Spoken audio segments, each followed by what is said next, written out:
ముందుగా మనం మెదక్ వెళ్తాం. మెదక్లో మా ప్రతినిధి సునీల్ మనకి అందుబాటులో ఉన్నారు. ప్రధానంగా చూసుకుంటే ఉమ్మడి జిల్లా వ్యాప్తంగా కూడా భారీ వర్షాలు పడుతున్నటువంటి 3 రోజులుగా పరుస్తున్న వర్షాలకు కూడా చాలా వరకు లోతట్టు ప్రాంతాలు జలమైనటువంటి పరిస్థితి కనిపిస్తుంది. ఇక ఉమ్మడి మెదక్ జిల్లా వ్యాప్తంగా చూసుకుంటే గత 3 రోజుల నుంచి కురుస్తున్న వర్షాలతో రోడ్లపైకి భారీగా నీరు చేరుకుంది. ఇక ఈ వర్షపు నీరుతో పలు ఇండ్లు కూడా ధ్వంసమైనటువంటి పరిస్థితి కనిపిస్తూ ఉంది. డబుల్ బెడ్రూమ్ కాలనీలో భారీగా వర్షపు నీరు చోటు చేసుకుంది. ఎంతో ప్రతిష్టాత్మకంగా నిర్వహించినటువంటి డబుల్ బెడ్రూమ్ రూమ్లో కూడా అదే పరిస్థితి. ఇక ఈ నేపథ్యంలోనే కాలనీవాసులు తీవ్ర ఇబ్బందులు పడుతున్నారు. పాదచారులు కానీ వాహనదారులు కానీ ఇబ్బందులు పడుతున్నటువంటి పరిస్థితి కనిపిస్తుంది. అక్కడున్న పూర్తి పరిస్థితులు ఏంటి, దీనిపై అప్డేట్స్ ఏంటి సునీల్ చెప్పండి.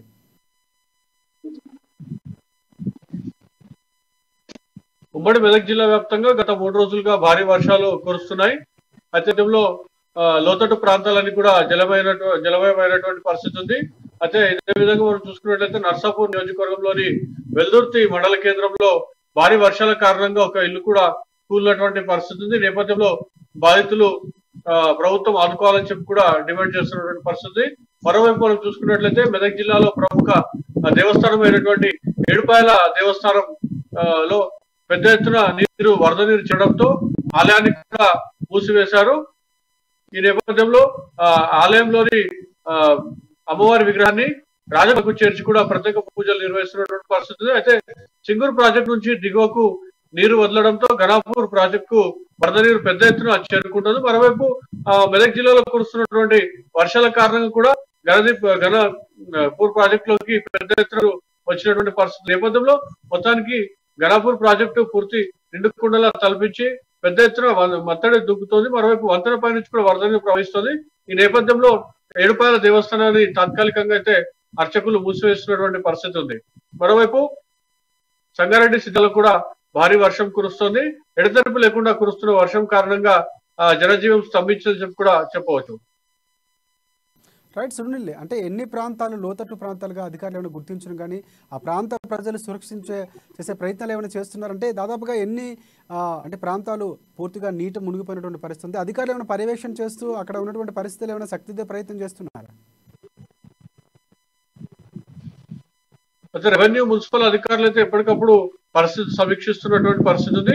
మరోవైపు మున్సిపాలిటీలో కూడా మున్సిపల్ అధికారులు ప్రజలను అప్రమత్తం చేసేందుకు, అదేవిధంగా ఏదైనా సమస్యలు ఉంటే వెంటనే అధికారుల దృష్టికి తీసుకొచ్చేందుకు కూడా హెల్ప్ లైన్ నంబర్లను కూడా ఏర్పాటు చేసినటువంటి పరిస్థితి ఉంది. జిల్లా కలెక్టరేట్ స్థాయి నుంచి కూడా ఏర్పాట్లు పర్యవేక్షిస్తున్నటువంటి పరిస్థితి ఉంది. ఎప్పటికప్పుడు అధికారులతో మాట్లాడుతూ ఉన్నారు జిల్లా స్థాయి అధికారులు. మరోవైపు మున్సిపల్ వైద్యశాఖ అధికారులను కూడా అప్రమత్తం చేసినటువంటి పరిస్థితి ఉంది. ఎందుకంటే సీజనల్ వ్యాప్తి జరగకుండా సీజనల్ రోగాల నుంచి ప్రజలు అప్రమత్తం చేసేందుకు కూడా పారిశుద్ధ పనులు చేపట్టాలని చెప్పి ఇప్పటికే జిల్లా స్థాయి అధికారులు మున్సిపల్ అధికారులను ఆదేశించినటువంటి పరిస్థితి ఉంది. మరోవైపు భారీ వర్షాల నేపథ్యంలో ప్రజలు అప్రమత్తంగా ఉండాలి. ముఖ్యంగా విద్యుత్ వైర్లు కానివ్వండి లేదా చెట్ల కింద ఉండొద్దు. మరోవైపు విద్యుత్ స్తంభాల నుంచి కూడా దూరంగా ఉండాలా ఇప్పటికే అధికారులు సూచిస్తున్నటువంటి పరిస్థితి ఉంది. మరోవైపు వివిధ ప్రజాప్రతినిధులు కూడా ప్రజలను అప్రమత్తం చేస్తున్నారు. ముఖ్యంగా ఏడుపాయల ఈవో మాట్లాడుతూ ఏడుపాయల దేవస్థానంలో ముఖ్యంగా నీటికి సంబంధించినటువంటి పెద్ద ఎత్తున అక్కడ డ్యాము, అదేవిధంగా నీటి కుంటల నేపథ్యంలో భక్తులు అప్రమత్తంగా ఉండాలి. వర్షాల నేపథ్యంలో మరింత జాగ్రత్తగా వ్యవహరించాలని చెప్పి కూడా ఆయన భక్తులకు పలు సూచనలు చేసినటువంటి పరిస్థితి ఉంది.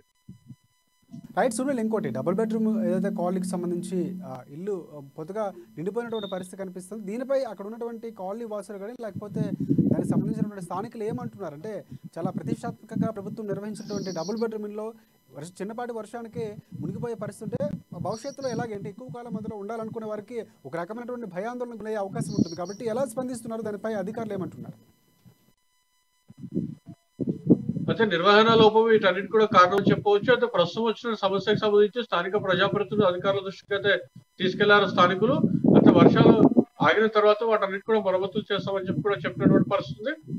మరోవైపు వెల్దుర్తిలో చూసుకున్నట్లయితే డ్రైనేజ్ వ్యవస్థ సక్రమంగా లేకపోవడంతో వర్షపు నీరు డ్రైనేజ్ నీరు కలిసి కూడా లోతట్టు ప్రాంతాల్లో నివసిస్తున్నటువంటి ఇళ్లలో కూడా నీరు చేరడంతో వారు తీవ్ర ఇబ్బందులు ఎదుర్కొంటున్నారు. మరోవైపు సీజనల్ వ్యాధులు విజృంభించే ప్రమాదం ఉన్న నేపథ్యంలో మురుగునీరు కలిసి వర్షపు నీరుతో ఇళ్లలోకి ప్రవహించడంతో వ్యాధులు సోకే ప్రమాదం లేకపోలేదు. ఈ నేపథ్యంలో ప్రజలు తీవ్ర భయాందోళనలో ఉన్నారు. అయితే డ్రైనేజ్ వ్యవస్థకు సంబంధించి పూర్తి స్థాయిలో సరైన చర్యలు తీసుకోకపోవడం ఇందుకు కారణం చెప్పి కూడా వెల్దుర్తి వాసులు ఆరోపిస్తున్నటువంటి పరిస్థితి ఉంది. రాజశేఖర్.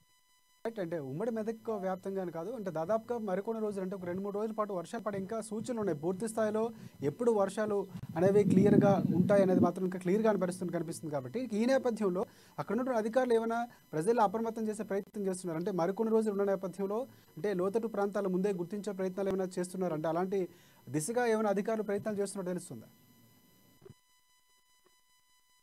ఏవైతే పాత ఇల్లు ఉంటాయో వాళ్ళందరికీ కూడా ప్రజలు ఇప్పటికే అధికారులు ఇప్పటికే పలు సూచనలు చేస్తుంది. ఇల్లు కూలే పరిస్థితి ఉన్న నేపథ్యంలో వాటన్నింటినీ ఖాళీ చేయాల్సిందిగా కూడా ఇప్పటికే వారికి అందరికీ కూడా హెచ్చరికలు జారీ చేసినటువంటి పరిస్థితి. మరోవైపు లోతట్టు ప్రాంతాల్లో ప్రమాదకర స్థాయికి నీరు ఇప్పటికైతే చేరలేదని చెప్పవచ్చు. అయితే పెద్ద ఎత్తున నీరు కనుక వరద నీరు వచ్చినట్లయితే వారందరికీ కూడా రెస్క్యూ ఆపరేషన్ ద్వారా ఒడ్డుకు సురక్షిత ప్రాంతానికి తీసుకొచ్చే ఏర్పాటుకు సంబంధించి కూడా అధికారులు ఎప్పటికప్పుడు పర్యవేక్షిస్తున్నారు. ప్రస్తుతానికైతే జిల్లాలో అంత ఉద్రిక్తత పరిస్థితి లేనప్పటికీ కూడా, మరోవైపు వరద ఉధృతి అంత లేనప్పటికీ కూడా పరిస్థితి మాత్రం సమీక్షిస్తున్నారు. ఎప్పటికప్పుడు అధికారులు అప్రమత్తంగా ఉన్నారు. ఎలాంటి పరిస్థితి వచ్చినప్పటికీ కూడా ఎదుర్కొనేందుకు సిద్ధంగా ఉన్నారని చెప్పి కూడా ఇప్పటికే జిల్లా స్థాయి అధికారులు చెప్తున్నటువంటి పరిస్థితి ఉంది రాజశేఖర్.